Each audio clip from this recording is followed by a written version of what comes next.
Pour réaliser la sauce Toum, la fameuse crème à l'ail libanaise, on va avoir besoin de, évidemment, beaucoup d'ail. Donc là, j'ai à peu près 8 gousses. Ensuite, je vais ajouter le blanc d'œuf. Alors, n'hésitez pas à garder le jaune hein, pour faire des... Par exemple, l'utiliser pour faire de la colle pour les nuggets. Hein, ça fonctionne aussi avec le jaune. Je vais déjà mixer ça dans un premier temps.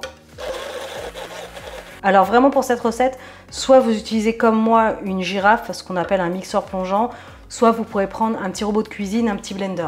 Donc là, ça commence à mousser un petit peu, je vais ajouter une pincée de sel. Je vais verser l'huile au fur et à mesure, c'est vraiment pour le coup comme une mayonnaise. On va émulsionner la sauce et là, moi j'aime beaucoup utiliser l'huile de pépins de raisin, je vous le dis régulièrement, mais à la maison, vous pouvez utiliser du colza, de l'huile de tournesol, il n'y a aucun souci. Juste là, l'étape importante, c'est vraiment de le faire au fur et à mesure.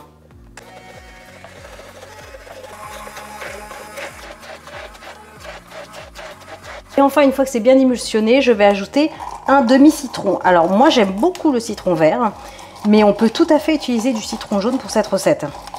Je l'ajoute directement et je vais émulsionner une dernière fois.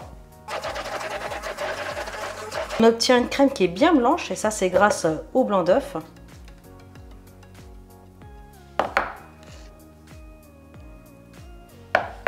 Maintenant, vous savez réaliser la sauce Toum, la fameuse crème à l'ail libanaise, vraiment très simplement. N'hésitez pas à goûter pour rectifier l'assaisonnement, un petit peu de sel, un petit peu plus de jus de citron, à vous de voir.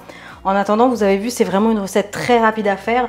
Alors ça, je vous le conseille de l'utiliser avec des petites pommes de terre sautées, c'est magnifique.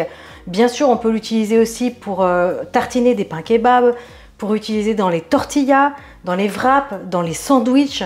On peut en mettre partout. Si vous faites par exemple des morceaux de bœuf shawarma, ça va trop bien aussi avec. Enfin voilà, c'est une sauce que l'on utilise vraiment pour beaucoup de choses. Même pour les frites, pour les crudités, quand vous trempez les petites carottes, le chou-fleur dedans, c'est absolument magnifique. Du coup, c'est quand même plus légère qu'une mayonnaise. Et alors évidemment, il ne faut pas avoir rancœur après, hein, parce que ça envoie du lourd. Voilà, en attendant, réalisez cette recette, hein, c'est votre tour.